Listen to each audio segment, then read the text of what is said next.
Good day, Paper Army. This is tutorial number 7 on the DeLorean build.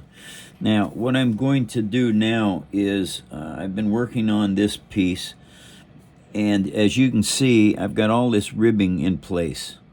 All right, now what that ribbing does is that gives you your base to what you need to do to glue all your parts on. And because if you don't have a proper superstructure inside your build, nothing you build is going to stay together worth a darn.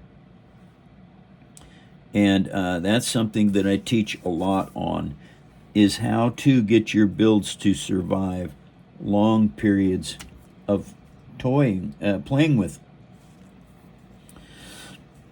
Because of how this all goes together, like so,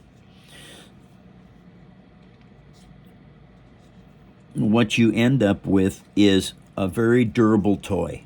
Even though it's made out of paper, it will survive for a long time. Now, I prefabricated all of these parts.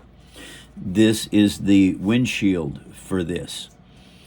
And I don't want to get too quick on it. And this is the deck, the trunk lid, basically deck lid, for this. And I changed the angles on this thing because it didn't fit right. And so now I've got to do a little bit more trimming on here because it's not quite right at this point. So let's put that in there and see if we can't get this to fit now. No, that does not want to go in there very well. Okay, so we're going to take a little bit more off of that, and you have to adjust your pieces. You can't just stick stuff together. Now, as you can see, I'm having trouble getting this in here. So let's bend it just a little bit. We'll get it curved so that it will fit better in place. And now we have that. Okay, that is not wanting to go. There we go. That is in there now. That is nice and tight. Okay, and so there's just a little bit of edge there that I can work off of there. There, and I don't have to glue this in place because it will not come out. Something I can do is I can put some glue right in here, just like this. All right, now that, because of the way paper actually works and your bonding process, that will keep that trunk basically in there.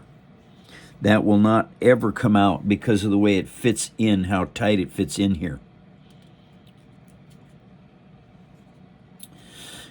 And as you can see, it fit in extremely well.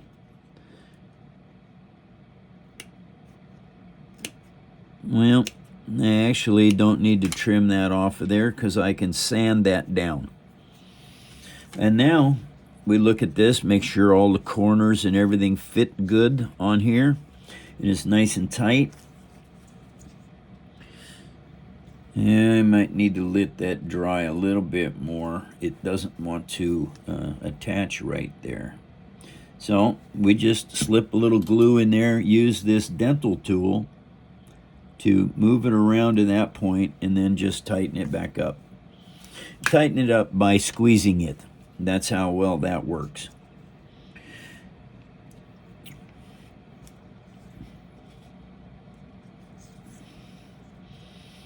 And because, you know, with a model kit, you pretty much get everything set because all the pieces are die cut.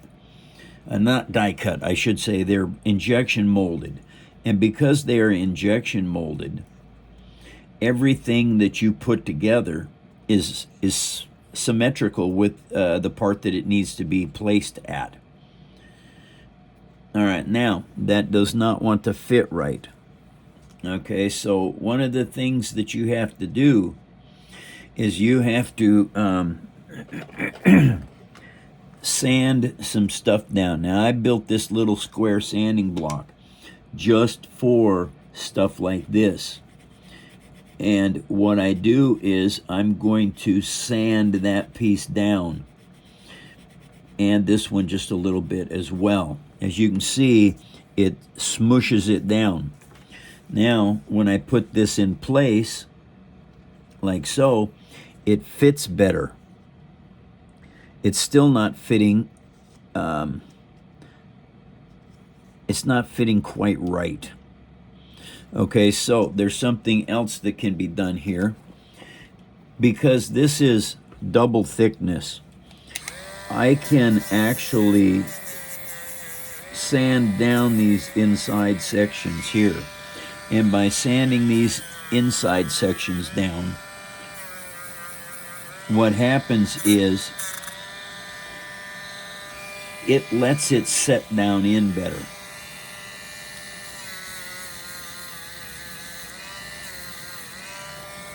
And those are things that you have to learn how to do when you're building this stuff, because to get your toys to look good, now that's looking a lot better.